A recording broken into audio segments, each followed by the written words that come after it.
Assalamualaikum warahmatullahi wabarakatuh. Perkenalkan, nama saya Andi Fadil dari kelas PT IKF dengan NIM sebagai berikut. Di sini saya akan mempresentasikan tentang mata kuliah pengantar ilmu komputer dalam bab 7, itu pengantar jaringan komputer. Dalam pokok pembahasan memiliki 6 poin. Yang pertama, pengertian jaringan komputer. Yang kedua, jaringan komputer dan sistem terdistribusi. Yang ketiga, sejarah jaringan dan internet. Yang keempat, tujuan atau manfaat jaringan komputer. Yang kelima, masalah-masalah sosial yang ditimbulkan dari jaringan komputer. Dan yang terakhir, jenis-jenis jaringan. Pengertian jaringan komputer.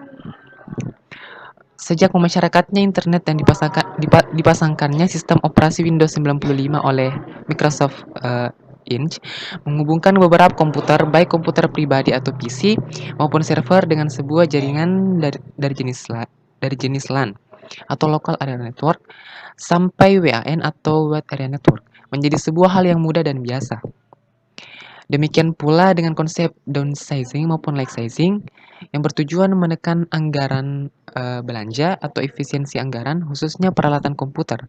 Maka kebutuhan akan sebuah jaringan komputer merupakan satu hal yang tidak bisa terelakkan. Untuk pengertian jaringan komputer sendiri, yang pertama adalah jaringan komputer adalah interkoneksi antar dua komputer autonomous atau lebih yang terhubung dengan media transmisi kabel atau tanpa kabel atau biasa disebut dengan wireless. Autonomous adalah apabila sebuah komputer tidak melakukan kontrol terhadap komputer lain dengan akses penuh, sehingga dapat membuat komputer lain restart, shutdown, kehilangan file ataupun kerusakan sistem. Dalam jaringan komputer dikenal dengan sistem koneksi antar node atau komputer. Memiliki dua pembagian, yaitu yang pertama peer-to-peer, yang merupakan suatu model di mana tiap PC dapat memakai resource pada PC lain atau memberikan resource-nya untuk dipakai PC lain. Tidak ada yang bertindak sebagai server yang mengatur sistem komunikasi dan penggunaan resource komputer yang terdapat di jaringan. Dengan kata lain, setiap komputer dapat berfungsi sebagai klien maupun server pada periode yang sama. Yang kedua, client server. Client server merupakan model jaringan yang menggunakan satu atau beberapa komputer sebagai server yang memberikan resource-nya kepada komputer lain atau klien dalam jaringan. Kelebihan dan kekurangan peer-to-peer dan client server. Untuk kelebihan jaringan peer-to-peer, yang pertama, implementasinya murah dan mudah. Yang kedua, tidak memerlukan software administrasi jaringan yang khusus. Yang ketiga, tidak memerlukan administrator jaringan. Kekurangan jaringan peer-to-peer. Yang pertama, jaringan tidak bisa terlalu besar atau tidak bisa memperbesar jaringan.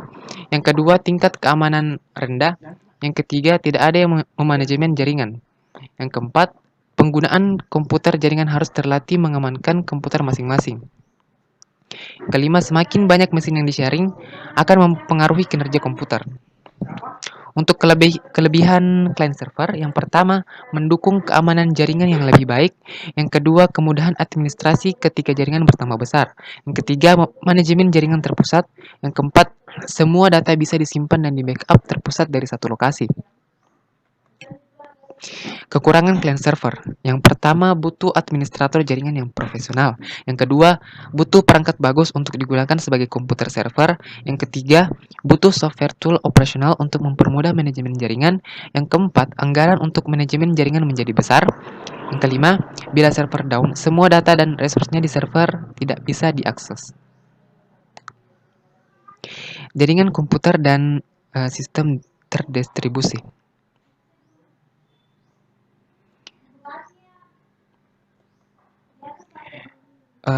Jaringan komputer dan sistem terdistribusi ini memiliki perbedaan. Yang pertama, untuk jaringan komputer yang terhubung merupakan gabungan yang terdiri dari beberapa workstation. Sedangkan sistem terdistribusi, komputer yang terhubung terdiri dari host atau komputer utama dan terminal-terminal atau komputer yang terhubung dengan komputer host. Untuk perbedaan yang kedua, untuk jaringan komputer, beberapa komputer terhubung agar dapat di-sharing. Namun, tiap pekerjaan ditangani sendiri-sendiri oleh komputer yang meminta dan diminta layanan. Sedangkan sistem terdistribusi, beberapa host komputer terhubung agar dapat mengerjakan sebuah atau beberapa pekerjaan besar bersama.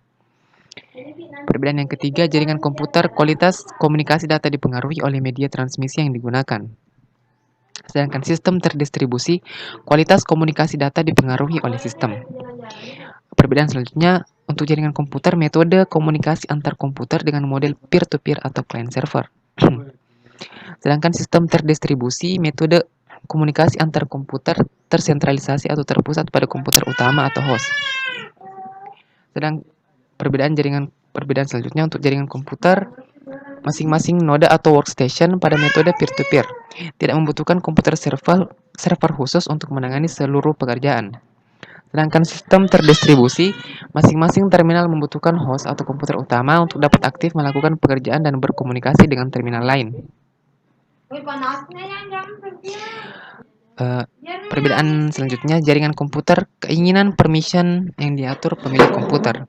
Sedangkan sistem terdistribusi, antar terminal tidak dapat saling sharing file atau resource tanpa campur tangan host atau supervisor host. Perbedaan selanjutnya, jaringan komputer, masing-masing user di setiap workstation atau klien sadar betul akan proses yang sedang terjadi apabila ia meminta layanan atau mengirimkan data ke server. Sedangkan sistem terdistribusi, masing-masing user di setiap terminal tidak dapat menyadari proses yang berlangsung pada sistem. Perbedaan selanjutnya, jaringan komputer, tiap user memiliki identitas atau password yang unik untuk dapat login serta menggunakan resource yang terdapat di server. Sedangkan sistem terdistribusi, tiap user juga memiliki ID dan password untuk dapat login ke host dan menggunakan resource-nya yang disediakan. Perbedaan selanjutnya, untuk jaringan komputer, keberadaan sejumlah komputer dalam jaringan tidak harus transparan di satu lokasi, sehingga secara fisik tidak dapat dilihat oleh user lain yang berada dalam jaringan. Sedangkan sistem terdistribusi, keberadaan sebuah atau sejumlah komputer atau terminal autonomous bersifat transparan atau jelas, biasanya berada dalam suatu area lokasi. Selanjutnya, untuk jaringan komputer, spesifikasi hardware server tidak harus lebih baik dari hardware klien, sedangkan sistem terdistribusi, spesifikasi hardware host atau komputer utama harus lebih baik dari terminal.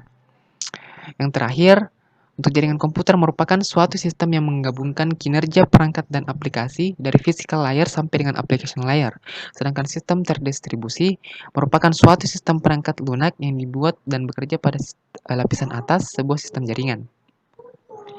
Dan di sini terdapat perbedaan utama antara jaringan komputer dan sistem terdistribusi, di mana terletak pada perangkat lunaknya, khususnya sistem operasi, bukan pada perangkat kerasnya, karena perangkat lunaklah yang menentukan tingkat keterpaduan dan transparansi jaringan yang bersangkutan. Nah, untuk persamaannya adalah keduanya merupakan sekumpulan komputer yang saling terkoneksi dengan media transmisi yang relatif tidak jauh berbeda. Sama-sama harus memindahkan file. Nah, untuk poin pembahasan selanjutnya yaitu sejarah jaringan dan internet. Pada tahun 1950, ketika jenis komputer mulai membesar sampai terciptanya superkomputer, maka sebuah komputer mesti melayani beberapa terminal. Untuk itu ditemukan konsep distribusi proses berdasarkan waktu yang dikenal dengan nama TSS atau Time Sharing System, dengan gambar yang berada di sebelahnya. Seperti gambar di samping, dalam proses ini, beberapa host komputer mengerjakan sebuah pekerjaan besar secara seri untuk melayani beberapa terminal yang tersambung secara paralel di setiap host komputer. Jenis jaringan komputer di samping merupakan model distribute processing.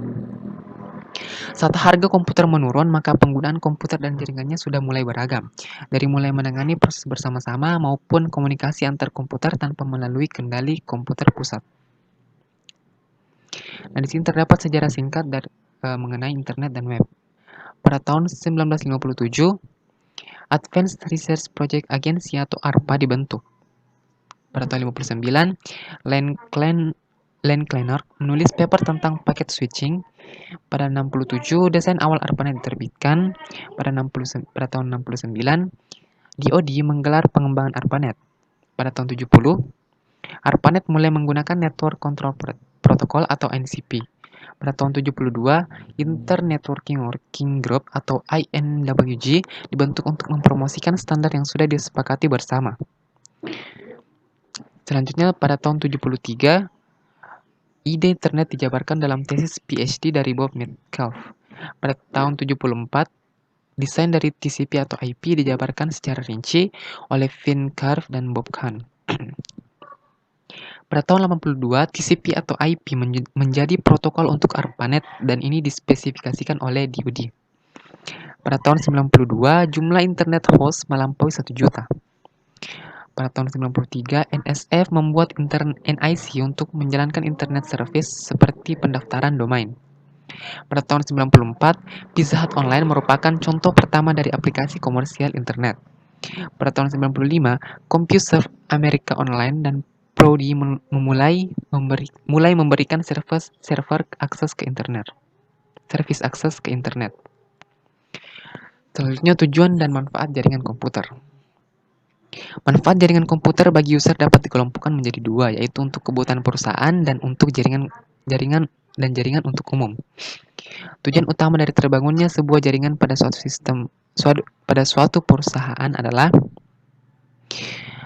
yang pertama, resource sharing bertujuan agar seluruh program peralatan, khususnya data, dapat digunakan oleh setiap orang yang ada pada jaringan. Kedua, high reliability atau kehandalan tinggi. Sistem informasi manajemen kantor terpadu atau sistem pelayanan satu atap dengan teknologi client server.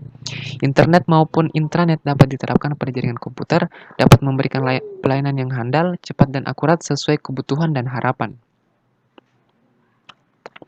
Nah, di sini terdapat 3 hal pokok yang menjadi daya tarik jaringan komputer pada perorangan, yaitu yang pertama, access information yang berada di tempat lain seperti akses berita terkini, info government, e-commerce atau e-business, semuanya up to date. Yang kedua, komunikasi person to person seperti email, chatting, video conference, dan lain-lain. Yang ketiga, hubungan interaktif seperti nonton acara TV online, radio streaming, download film atau lagu, dan lain-lain. Selanjutnya, masalah-masalah sosial yang ditimbulkan dari jaringan komputer atau internet. Yang pertama, penggunaan jaringan oleh masyarakat luas akan menyebabkan timbulnya masalah-masalah sosial, politik, etika, maupun ekonomi. Yang kedua, penggunaan internet tidak akan menimbulkan masalah selama subjeknya terbatas pada topik-topik teknis, pendidikan, ataupun hobi. Juga hal-hal yang masih dalam batas norma hidup. Yang ketiga, koneksi jaringan komputer atau internet ini juga akan menimbulkan masalah ekonomi yang serius bila teknologinya dimanfaatkan oleh pihak-pihak tertentu. Yang keempat, gambar-gambar yang dipasang di situs-situs internet mungkin merupakan sesuatu yang biasa bagi sebagian orang, namun sangat mengganggu bagi sebagian orang pula. Bentuk-bentuk yang selanjutnya, yang kelima, bentuk-bentuk pesan tidaklah terbatas hanya pesan tekstual saja.